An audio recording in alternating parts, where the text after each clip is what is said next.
नमस्कार, आप देख रहे हैं IBC 24। मैं हूं आप सभी के साथ रचना नितेश और गुड मॉर्निंग मध्य प्रदेश में आप सभी का बहुत बहुत स्वागत है। मध्य प्रदेश की हर छोटी बड़ी खबर से इस बुलेटिन में आपको करेंगे अपडेट। शुरुआत सुर्खियों के साथ।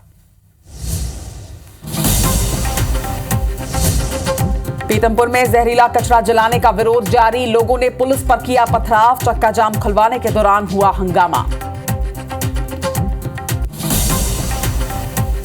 पीतमपुर बवाल पर मुख्यमंत्री डॉक्टर मोहन यादव ने ली बैठक, कहा पूरी घटना सरकार के संज्ञान में, जनता किसी भी अफवाह पर ना करे विश्वास, सरकार आपके साथ है। छतरपुर में पुलिस और प्रशासन की टीम पर पथराव, पहाड़ संचालक को कब्जा दिलाने गया था अमला, गांव में ग्रामीणों ने किया हमला।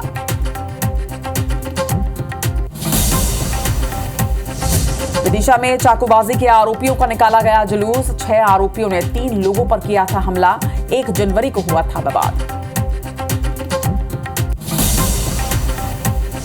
जबलपुर में कार ने 6 लोगों को मारी टक्कर, 2 की हुई मौत, 4 की हालत गंभीर। उधर बैतूल में हादसे में 2 लोगों की गई जान, 3 घायल।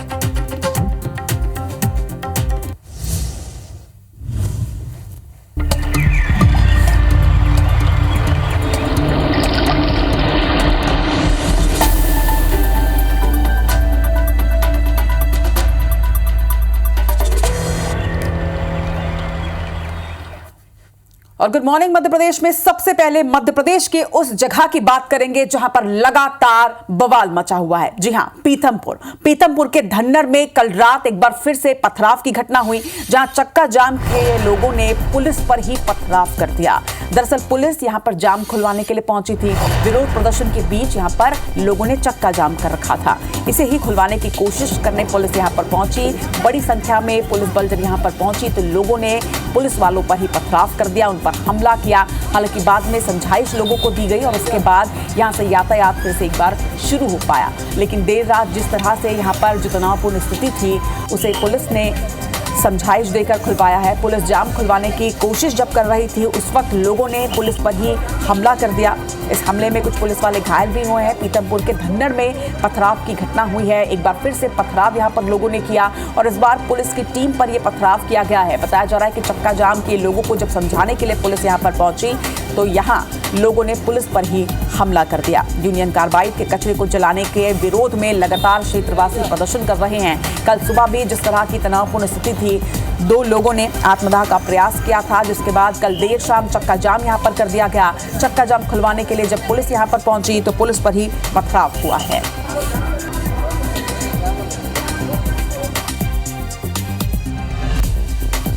तो एक तरफ विरोध प्रदर्शन, दूसरी तरफ सियासत, और इस बीच मध्य प्रदेश के मुख्यमंत्री डॉक्टर मोहन यादव ने सीएम हाउस में कल एक बैठक ली। पीतमपुर में हो रहे प्रदर्शन पर इस बैठक को लिया गया। बैठक के बाद मुख्यमंत्री डॉक्टर मोहन यादव ने सोशल मीडिया पर एक पोस्ट भी लिखा है। इस पोस्ट के माध्यम से उन्होंने लोगों से अपील की है। उन्होंने लिखा है कि पीतमपुर घटना के बारे में संज्ञान लिया है, सरकार जनहितैषी जनभावनाओं का आदर करती है। उच्च न्यायालय के आदेश पर कचरे का परिवहन पीतमपुर में किया गया है। वहीं उन्होंने ये भी लिखा कि मैं जनता से अपील करता हूं कि किसी भी अफवाह पर विश्वास ना करें, मैं और मेरी सरकार आपके साथ है। इसके साथ ही उन्होंने अपील भी की है, वो भी सुनवाते हैं आपको।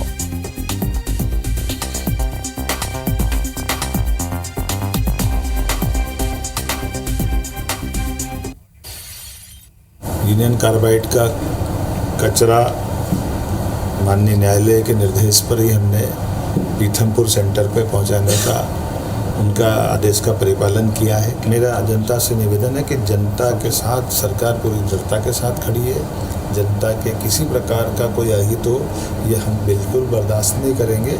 मेरा आपसे निवेदन है कि झूठी अफवाहों पर विश्वास न करें। हम सब जनता के साथ हैं, हमारी प्राथमिकता जनता के साथ है। तो पीतमपुर से जुड़ी हर खबर IBC 24 लगातार आप तक पहुंचाता रहेगा। बढ़ते हैं आगे। मध्य प्रदेश में बीजेपी संगठन पर्व के तहत मंडल अध्यक्ष के निर्वाचन के बाद जिला अध्यक्षों के निर्वाचन की प्रक्रिया पूरी हो चुकी है। बीजेपी के जिला अध्यक्षों के नामों का पैनल तैयार हो चुका है। करीब 50 जिलों में रायशुमारी के बाद बताया जा रहा है कि सहमति बन चुकी है और अब केंद्रीय नेतृत्व से हरी झंडी मिलने के बाद कभी भी डीजेपी जिला अध्यक्ष की सूची जारी होने की संभावना है। पहली सूची में करीब 50 जिलों के अध्यक्ष घोषित हो सकते हैं। वहीं 60 संगठनात्मक जिलों में से 50 जिलों के अध्यक्षों की घोषणा के बाद बीजेपी प्रदेश अध्यक्ष और राष्ट्रीय परिषद के सदस्यों के निर्वाचन की ओर आगे बढ़ जाएगी। शेष बचे 10 जिलों में आपसी विवाद और आम सहमति नहीं बन पाने की वजह से इसे होल्ड पर रखा जा सकता है। केंद्रीय मंत्री धर्मेंद्र प्रधान प्रदेश अध्यक्ष और राष्ट्रीय परिषद सदस्यों का चुनाव करवाएंगे। वहीं विपक्ष ने बीजेपी संगठन चुनाव पर तंज कसा है।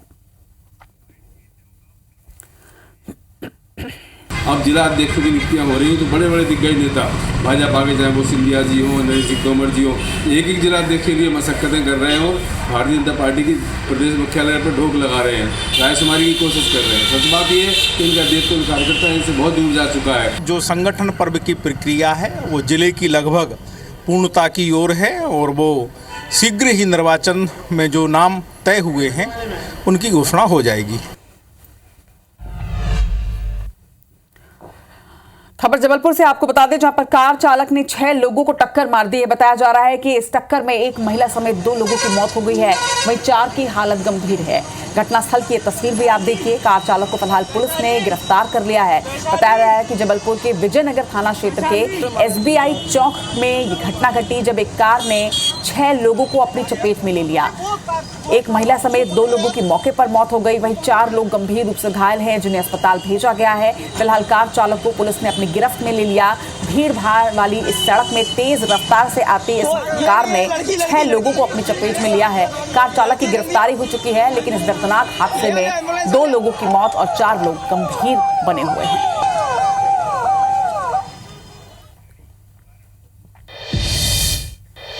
तो मध्य प्रदेश में रफ्तार का कहर देखा जा रहा है। बेकाबू हो चुके हैं रफ्तार। मंडला की तस्वीर आपको दिखाते हैं, जहां पर तेज रफ्तार ट्रक और ऑटो में भिड़ंत हुई है। ये 2 तस्वीरें आप देखिए। इस घटना में 2 लोगों की मौत हुई है, 4 की हालत गंभीर है। पीपर पानी गांव में यह हादसा हुआ मंडला में। वहीं बैतूल में भी तेज रफ्तार कार झोपड़ी में जा घुसी। इस हादसे में 2 लोगों की मौत हुई है, 3 घायल बताए जा रहे हैं। चिचौली थाना क्षेत्र में बैतूल इंदौर हाईवे पर हुआ हादसा हुआ है।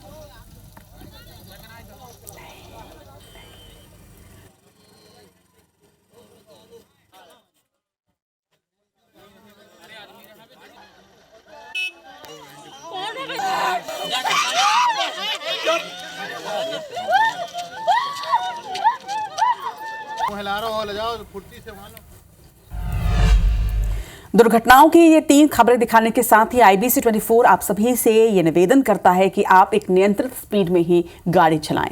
इधर जबलपुर में निजी स्कूलों द्वारा मनमानी फीस वसूली पर जिला प्रशासन ने बड़ी कार्रवाई की। जिला प्रशासन ने अब जबलपुर के 3 निजी स्कूलों की बीते 6 सालों की फीस वृद्धि अवैध घोषित कर दी है और उन पर 2-2 लाख रुपए का पेनाल्टी भी लगाया है। जिला प्रशासन ने स्टूडेंट से तीनों स्कूलों द्वारा वसूली गई 33 करोड़ 78 लाख रुपए की राशि पेरेंट्स को लौटाने के आदेश दिए हैं, जिन पर कार्रवाई हुई है। उनमें स्मॉल वंडर स्कूल बलदेव बाग, नचिकेता स्कूल विजयनगर और सेंट थॉमस स्कूल रांची का नाम शामिल है। आपको बता दें कि निजी स्कूलों में प्रावधानों के खिलाफ जाकर प्रशासन की अनुमति के बिना हर साल 20 से 30% तक फीस बढ़ाई गई थी।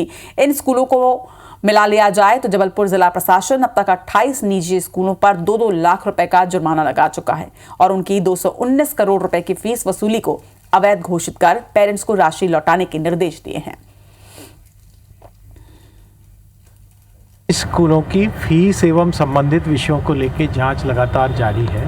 3 स्कूलों की जांच कंप्लीट होने के बाद जिला समिति के द्वारा निर्णय लिया गया है 33.78 करोड़ रुपए जो फीस संकलित की गई थी स्कूलों के द्वारा उन्हीं छात्रों को वापस करने के आदेश हुए हैं। साथ में प्रत्येक विद्यालय को 2 लाख रुपए की शास्ति लगाई गई है।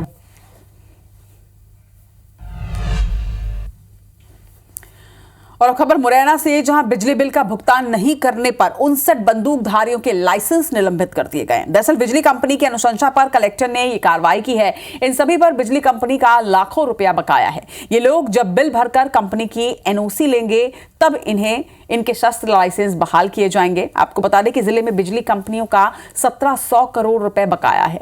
5000 से ज्यादा ऐसे बकायेदार हैं जिनके पास शस्त्र लाइसेंस हैं और बिजली का बिल वो नहीं चुका रहे।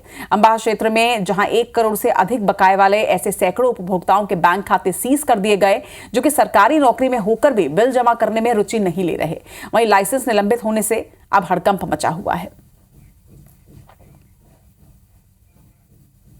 प्रदूषित नियामक अधिनियमों के अंतर्गत उन्होंने कोई स्वच्छता दिखाई है या फिर कोई अपराध कारित किया गया, ऐसे लोगों के अपराध छटवा के वहाँ भेजे गए, शस्त्र के निलंबित किए गए और ऐसे शस्त्रों को थानों में जमा कराया। कारण बताओ नोटिस ऐसे डिफॉल्टर्स को जारी किए थे तो इस प्रकार की गतिविधियों में संदिग्ध है कि क्यों उनके शस्त्र लाइसेंस निलंबित ना किए जाए, क्योंकि उनके द्वारा कोई समाधान कारक जवाब प्रस्तुत नहीं किया गया। इसलिए जिले के 59 ऐसे लाइसेंसधारियों के शस्त्र लाइसेंस जो है वर्तमान में निलंबित किए गए। जबलपुर में धान खरीदी में एक बड़े घोटाले की आशंका जताई जा रही है। यहां पर समर्थन मूल्य पर खरीदी वाले कई केंद्रों में किसानों ने औसत से 3 गुना से ज्यादा धान बेची है, जिससे प्रशासन खुद हैरान भी है। मामले में कलेक्टर दीपक सक्सेना का कहना है कि यह आंकड़ा हैरान करने वाला और आशंका है कि बड़े किसान या व्यापारियों ने छोटे किसानों की धान लेकर अपने नाम पर सरकार को बेची है। मामले की जांच के लिए एक कमेटी का गठन किया गया है। जांच रिपोर्ट आते ही मामले में सख्त कार्रवाई की जाएगी। आपको बता दें कि प्रदेश में प्रति किसान औसतन करीब 70 क्विंटल धान बेचता है, लेकिन जबलपुर के 11 खरीदी केंद्र ऐसे हैं जहां पर प्रति किसान 200 क्विंटल तक धान बेची गई है। तो एक आशंका ये उत्पन्न हुई कि हो सकता है बड़े किसानों ने या बड़े व्यापारियों ने, जिनके पास जमीन के बड़े बड़े छक हैं, उन्होंने कुछ छोटे किसानों से माल पहले से खरीद लिया हो और उस आड़ में उसको व्यवसाय कर रहे हो। तो उसकी डिटेल इंक्वायरी करने के मैंने आदेश दिए हैं। जो इंक्वायरी में निष्कर्ष आएंगे उससे आपको अवगत कराएंगे। मध्य प्रदेश के ग्वालियर चंबल में डकैतों का खौफ खत्म हुए 15 साल से ज्यादा का वक्त हो चुका है। बीहड़ को पर्यटन स्थल के रूप में विकसित किया जा रहा है, मगर पुलिस के रिकॉर्ड में अब भी डकैत हैं। क्या है पूरा मामला, एक रिपोर्ट में आपको दिखाते हैं।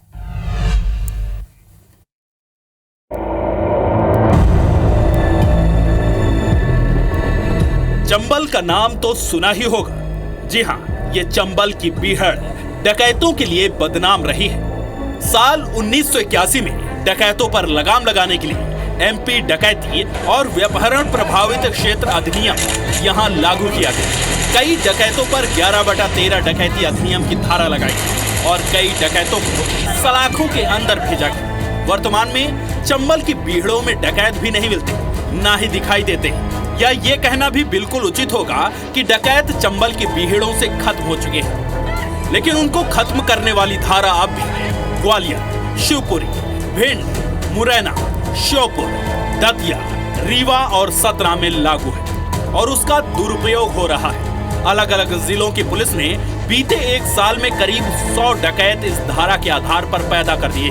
इस धारा का उपयोग अब मोबाइल झपटने, अपहरण और बलवा जैसी घटनाओं में किया जा रहा है। कानून के जानकार मानते हैं कि इसे अब खत्म कर देना चाहिए। चंबल संभाग में डकैत मुक्त हो चुका है, तो अब इस धारा का कोई उपयोग नहीं है और इसमें मध्य प्रदेश की सरकार को सोचना चाहिए और इसको विधानसभा में कानून लाना चाहिए और इस धारा को समाप्त किए जाने की पहल सरकार को करना चाहिए। डकैत समस्या समाप्त हो गई, डकैत समाप्त हो गए, लेकिन उसका दुरुपयोग उन लोगों पे किया जाता है जिनके ऊपर ये दबाना चाहते हैं। इसलिए मेरी स्पष्ट मांग है कि इस अधिनियम को तत्काल समाप्त किया जाना चाहिए। इस अधिनियम की धारा के तहत लगातार केस दर्ज हो रहे हैं। ग्वालियर में साल 2023 में 48 और 2024 में 35 मुकदमे दर्ज हुए। शिवपुरी में भी साल 2023 में 34 और 24 में 19 मुकदमे दर्ज हुए। वहीं मुरैना में साल 2024 में 12 केस दर्ज हुए। भिंड जिले में साल 2024 में 15, दतिया में 24 में 11 और श्योपुर में साल 2024 में 4 मुकदमे दर्ज हुए।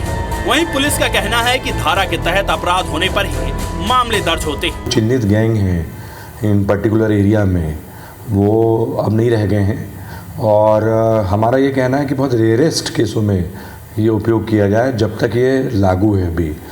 और यदि इस संबंध में कोई निर्णय शासन द्वारा लिया जाता है तो जो भी निर्णय होगा तो एक लोक सेवक हम उसका कड़ाई से पालन सुनिश्चित कराएंगे। अब इस धारा के दुरुपयोग को लेकर भी बात कर लेते हैं। आपको जानकारी के लिए बता दें कि 11 दिसंबर 2023 को दिल्ली से ग्वालियर आ रहे पीके यूनिवर्सिटी के वीसी प्रोफेसर रणजीत यादव को मुरैना में अटैक आया। एम्बुलेंस न मिलने पर लॉ स्टूडेंट हिमांशु श्रोत्रिय और सुकृत शर्मा ने हाईकोर्ट जज की कार लेकर उन्हें अस्पताल पहुंचाया, लेकिन उनके खिलाफ ग्वालियर के पड़ाव थाने में लूट और डकैती का केस दर्ज कर लिया गया। वहीं डबरा के वकील चंद्रभान मीणा का ग्राम बेलगढ़ा में जमीन को लेकर केदार रावत नाम के शख्स से विवाद हो गया, जिसके बाद उन पर लूट और डकैती का केस दर्ज हो गया। यही वजह है कि अब इस पर सवाल उठ रहे हैं। नासिर गौरी, IBC 24, ग्वालियर।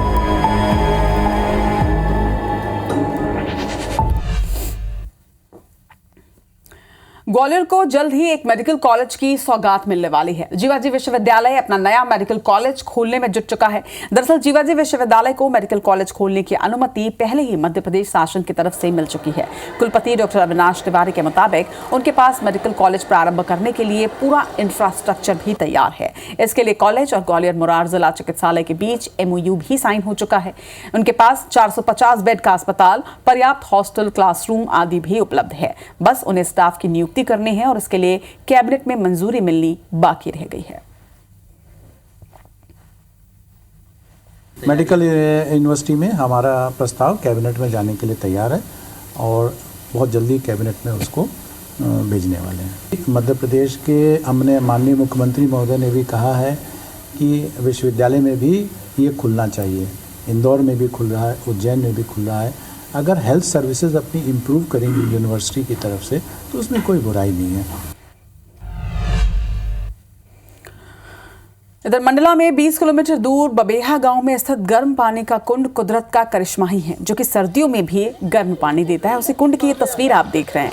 यहाँ की खास बात दरअसल ये है कि तीनों तरफ से ठंडे पानी के बीच ये गर्म पानी का कुंड है। लोगों का ये भी मानना है कि इस कुंड में नहाने से चर्म रोग दूर होते हैं और यही वजह है कि लोग दूर दूर से सर्दियों के दिनों में इस गर्म पानी के कुंड में नहाने पहुंचते हैं। मध्य प्रदेश ही नहीं बल्कि छत्तीसगढ़, महाराष्ट्र, गुजरात से भी लोग यहाँ नहाने आते हैं और चर्म रोगों से राहत पाते हैं। मान्यता ये भी है कि यहाँ पर भगवान परशुराम ने लंबे समय तक तपस्या की थी।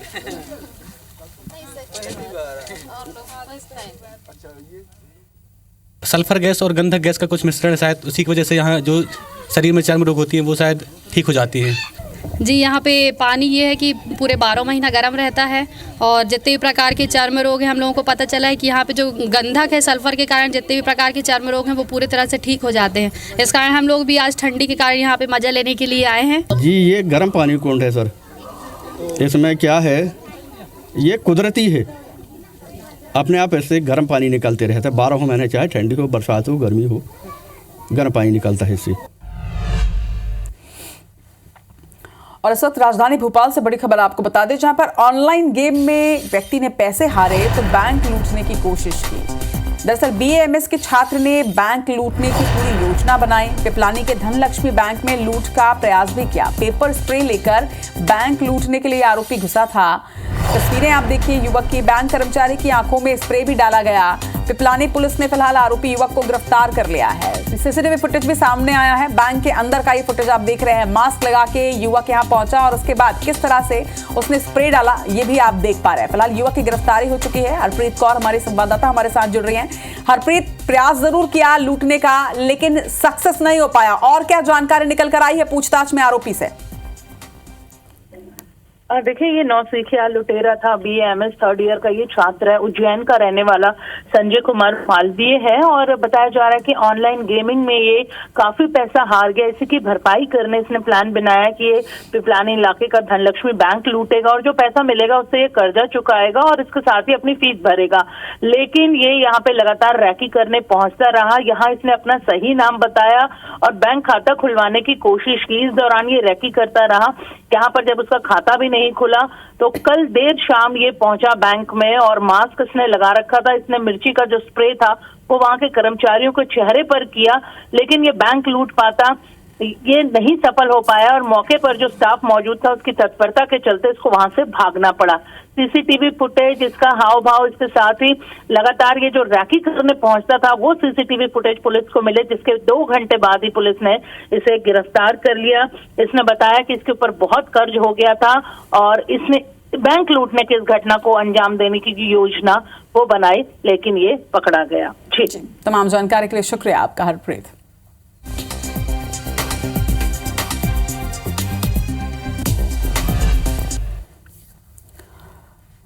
और मौसम की खबर से अपडेट आपको कर दें, राजधानी भोपाल में कड़ाके की ठंड से फिलहाल लोगों को राहत मिलेगी। वहीं अगर बात करें प्रदेश की, तो प्रदेश में अगले 3 दिनों तक कड़ाके की ठंड के आसार मौसम विभाग ने नहीं जताए हैं। 7 जनवरी से एक बार फिर से मौसम में बदलाव होगा, लेकिन 7 जनवरी तक मध्य प्रदेश के लोगों को राहत है।